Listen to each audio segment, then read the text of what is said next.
Sports and Songs podcast. We're your hosts, Dan and Andy. We're on season 4, episode number 48. This is the songs edition.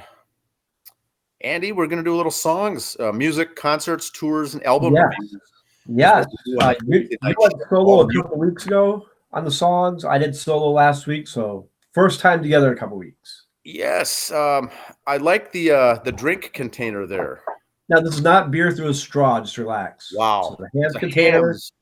Ice so I'm not drinking beer through a straw. It's just water, sinus drainage, lots of water. Perfect. So we're going to cover Alice Cooper tonight. I've heard of him. We call him Vinny. Vincent Furnier is the name. Alice Cooper, and been around for a long time, been around for a while, both as a solo artist and a band and the Alice Cooper group. But the album we're going to do tonight is from 1972. A little thing on Alice Cooper before you get started on that.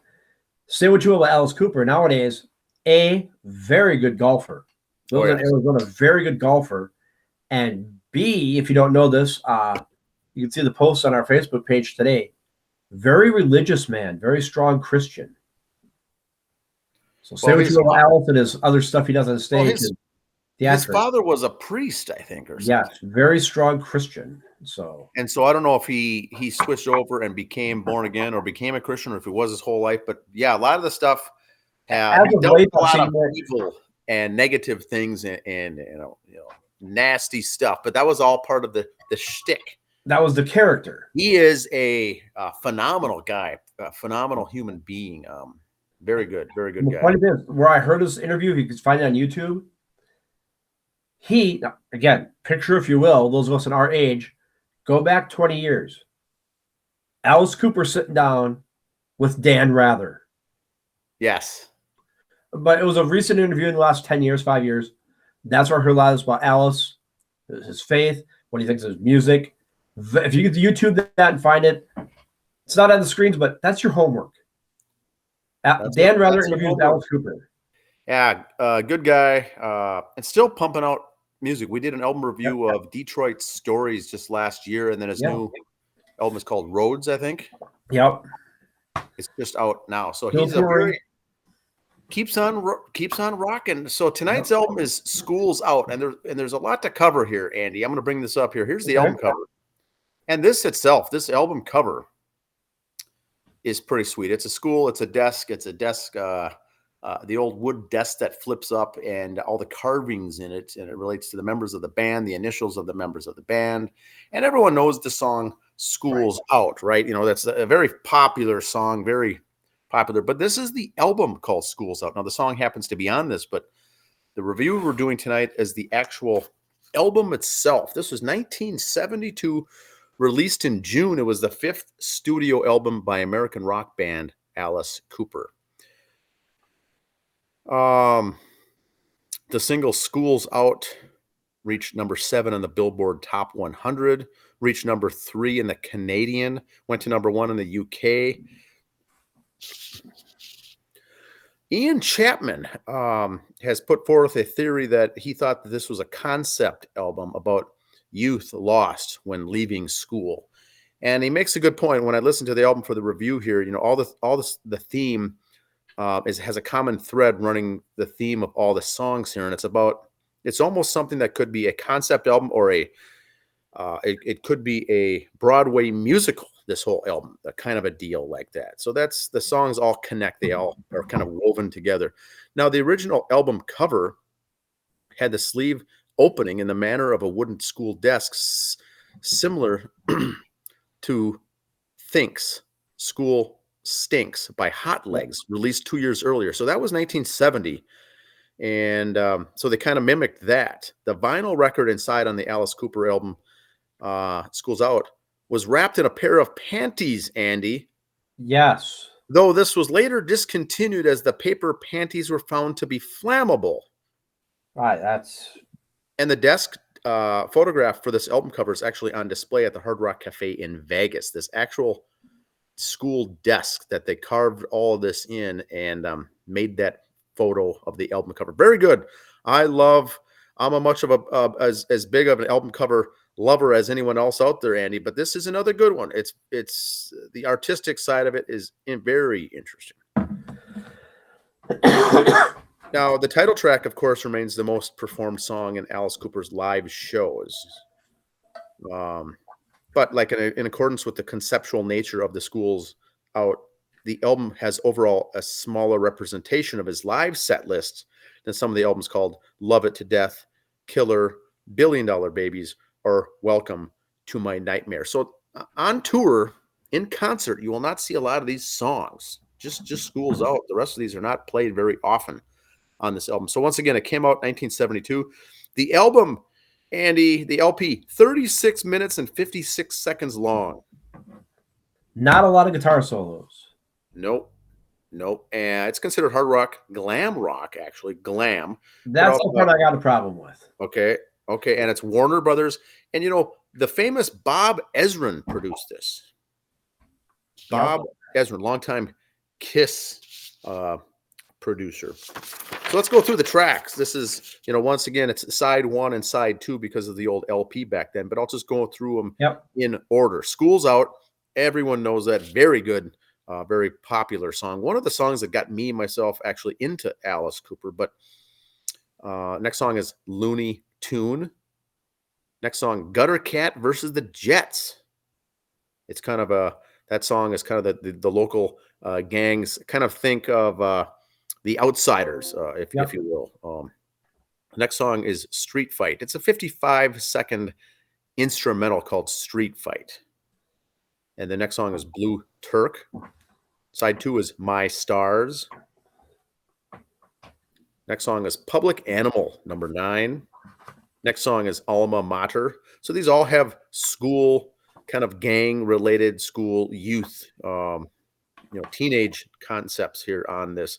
And the very final song is called The Grand Finale, also an instrumental. But now this one's 4 minutes and 20 seconds.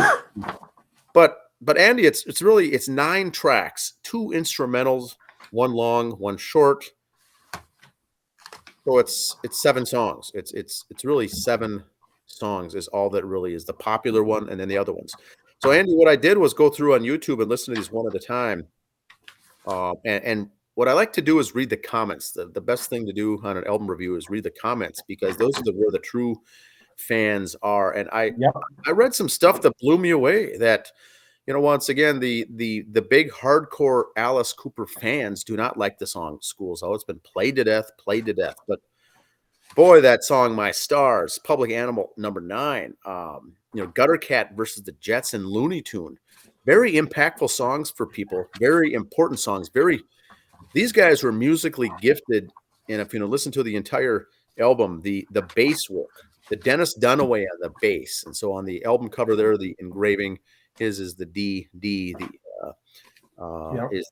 his initials. But Alice Cooper on vocals, of course, Glenn Buxton lead guitar, Michael Bruce rhythm and keyboards, Dennis Dunaway bass. It's some unreal bass, and then Neil Smith on the drums. And, we know that Bob Ezrin produced this, also played keyboards on a bunch of the songs, also wrote some of the songs and helped. But they say that the way that this album was polished up and perfected before it got released in 1972 really made the Alice Cooper band the real deal. These were good musicians. Some quotes I read, Andy, was Dennis Dunaway, one of the most underrated bassists in the history of rock music and hard rock music. Now, I didn't know that. I never actually didn't know him, I guess, to some extent before even doing the album review. I knew, Alice Cooper, but I did not know that they were really known for their musicianship. I knew it was the theatrics. It was Alice Cooper playing a part, playing a role, and they had some wild theatrics. But I never heard anything real good about the band itself. But the comments, very, very talented guys. So I went online and bought the remastered edition of this on a CD format. It comes on a 2-disc CD. Disc 2 is all live songs. Oh, wow. Recorded in 1972. So I'm going to listen to that. I'm going to have you let you borrow that sometime and take a listen. I think it's going to be some good stuff, because these songs are actually very good. I was very interested in, surprised actually at how talented these guys were. And this was 1972, early 70s. Right. Very, very interesting. So the singles they released were Schools Out in April 26, 1972. So they had to get that out before May, Yep. before May and June hit. So that was the theme. Everyone in Yeah. those days, that was the song that every 5th grade student knew, and 7th grade student, they all knew the song "Schools." That song came out like 3 months before the album. So yes, the album was out on June 30th, and this was released April 26th, and that was it. They just had the one single. It got played to death. What do you know about the album, Andy? like I said, I heard stuff about the album being wrapped in panties or paper panties, and that was kind of an issue. But I always loved the album cover, the desk. I had a desk like that at home for doing homework at that the old man picked up somehow, being a barter or trader that he was. I didn't have the drawings on it like that, but I had that same type of desk. And then once I found out the album cover later on, I always kind of knew my brother was envious of my desk. Oh, yes. But, like I said earlier, they called this glam rock. In 1972, I don't think we had glam rock yet. So I think that's a title that was given later on. And I got a problem when they give the newer titles to older bands. That'd be like if you went back and said, hey, really, this band from 1972 was punk rock. No, it wasn't. There wasn't punk rock yet. Shut up. When you backdate labels on bands, that bothers me. He was beginning of hard rock, if you will. But theatrical and concept albums, some say they were, some say they weren't. Because if it was a concept album, wouldn't he do more of the songs in his shows than just Schools Out? Wouldn't he put out a whole show of all the others, you'd think? But that's me. Yes, I do enjoy the other songs on there. They're great to listen to. And with this one, too, it being album format again, you got your popular song at first, and you just kind of want to listen to the rest of it then. I went through the hassle of putting the album on the record player. The first song was played. I want to listen to the rest of it now. So good marketing on that point, because the way you can skip songs on an album, if the released song is the third one, you just go straight to that third song, kind of like on a CD. But on a vinyl, you'll listen to the whole thing. And it was such a clean sound, too. Yeah, and I think that, you're a big fan of Bob Ezrin as well, I'm assuming. And then he does such good work. And this was, from what I read, he really cleaned it up in the mixing and the producing. And when this thing hit the shelves, people liked it. The music, it came out real clean. They weren't known for being perfectionists with the Alice Cooper band. I think they just were. They didn't go back to make it perfect. That's just how they were. Not saying they were the perfect band. That came out wrong. They were just so professional when they did it. It was always the same guys. You knew who was doing what. So it came out very nice. Yeah, it's you see the initials there on the album. GB there in the center is Glenn Buxton. N. Smith, that's Neil Smith, the drummer. AC is Alice Cooper. DD is Dennis Dunaway, and Michael there is written all caps is Michael Bruce, and then some random scratches and letterings on that with the big heart. Schools Out with Alice Cooper. Very genius album cover. Love it. Yep. All right, what have you got for music news? I got some other stuff. You want to flip me over to my page, my tab. Here we go. Here it is. There it is. To start with a couple different things here. I posted this on social media. That's when I started to stay off right. This is Susanna Hobbs and Those Eyes. We all remember those eyes from high school. Yes. Got us through many a nights. Many an afternoon after school. Get home, watch the video countdown just to see that look on her face. And if you look at her today, she ain't changed much. Hair's not as poofy, but that's about it. Wow. Speaking of Alice Cooper, back on October 8th, earlier today, Sunday, October 8th, Nita Strauss went to her social media and said, hey, everybody, got lots of messages about my whereabouts after last night's Alice Cooper show. And unfortunately, I have some bad news to share. Sadly, I'll miss the next few shows to illness. She never said the COVID word. If it was COVID, the whole band would be shut down, so it's not that. People just get sick, boys and girls. So, but like I've said before, I've dropped Nita's name before. If you get a chance to see Alice Cooper, go see it just for her. You can find her solo stuff on social media, which I plug on our Facebook page a lot. Listen to it. And she's a health nut. I mean, Yeah. this is not because she's sick of not taking care of her body. Yeah. She works out and Yeah, exercises. look at her. She's very fit, and the health food that she eats. There was a YouTube video of her giving a tour of the tour bus on one of the tours. Yeah. And it was all health food and vitamins and whatnot, and and water and sports drinks, energy drink. I'm not energy, but sports drinks, Gatorade and whatnot. I was surprised at how healthy these guys are. So best wishes to her. Go ahead. Best wishes to her on getting healthy. She's a big football fan too. Like I said before, she plays a lot of stuff for the Los Angeles Rams for national anthems and stuff like that. I'm sure with hockey starting now, you'll see her at a Kings game doing national anthem. So in the LA area, you catch her a lot in between shows. She also, like we reported earlier, is touring with Demi Lovato also. So she plays lots of different music. Great person. So, great shredder on the axe there. And I said put this picture up of Willie Nelson. Only Willie would look perfectly normal in the situation. And when I first saw that thing, I had to look twice to see where Willie was. He just kind of blends in there. He's the only one not showing teeth, really, if you look at it. Yes, great shot. And now you go, what does that have to do with songs? Joe McMahon and Tommy Kramer, October 26th, Thursday night private party. Music by Free Fallin', Tom Petty tribute band. So there you go. So there's the music tie-in. Great venue there at Route 47. Front of the program, Tommy Kramer, TommyKramer9.com for tickets. Some concerts coming up at Medina.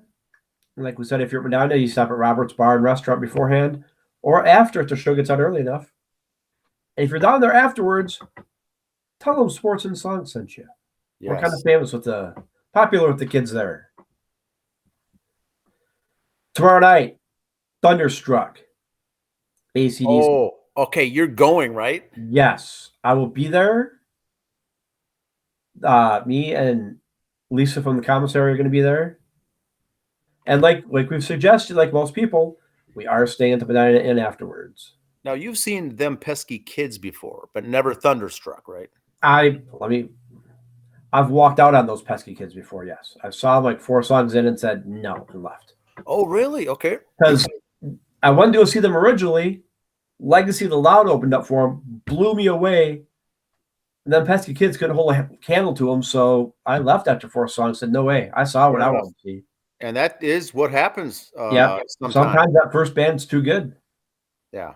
And that's not even a shot on Them Pesky Kids. No. Sometimes you get a great performance at the beginning, and it just doesn't hold candle. So, yep.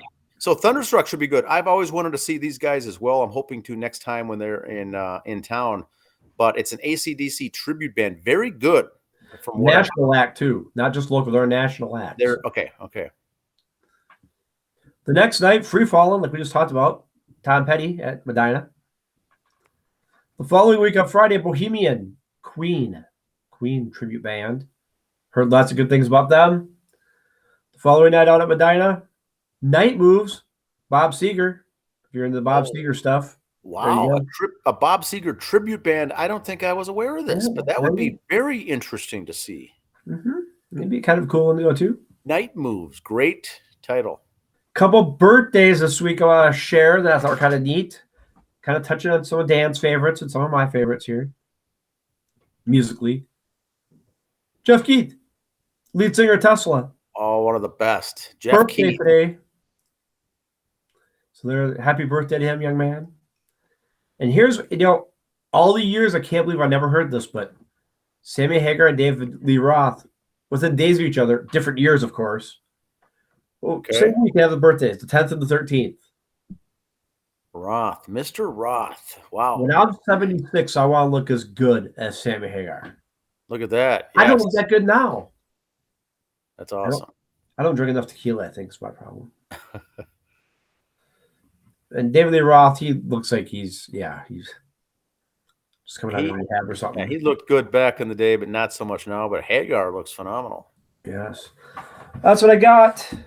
Like I said, bands are kind of opening up with their different stuff. The outdoor season has ended for the tribute bands, bar bands, stuff like that. So it's back to the Medinas of the world and the small venues, the casinos, if you will, to follow. Also, another birthday I forgot to mention on there. Happy birthday to Happy from Hairball. His birthday was this week. So. Oh, really? Okay. Happy birthday, young man. Cancer survivor. It is October 12th, 2023 today. So we're in that, mid-October. The outdoor shows are done here in the Midwest. It's all indoors here going on into the wintertime. In fact, I got one more show here. I was looking up other stuff before the show. Speaking of Alice Cooper, October 26th at the Parkway Theater, Almost Cooper, an Alice Cooper tribute show. Now, this group, Almost Cooper, if you go see them, they have been blessed with holy water by Alice Cooper himself that they do the good show. So Alice himself has seen them, said, "Nice work, boys." So, well, given the rubber stamp of approval, nice. That would be a good show to see. Almost Cooper, October 26th, Parkway Theater. He's pretty local, so you'll see him quite a bit throughout the winter. You can probably catch them. If you're an Alice fan, go catch the boys there. Excellent. So, like I said, he does that used to be in Hairball. So yes, okay.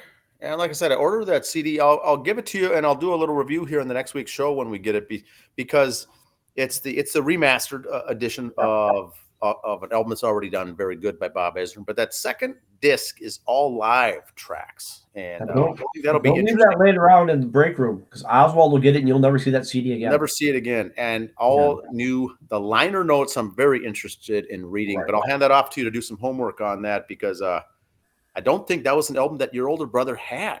And if he did, it was 72? So I was 2 at the time, so I was not allowed within 50 feet of his stuff. Because, of course, he was 9, 10 years old. I don't know if you even would have had this. You should ask him, but if I did, he probably pawned it off well before I got into needing that stuff. I was aware of it. Well, that's it. That's the show for tonight. Please leave your comments below and requests for future reviews in the comments section.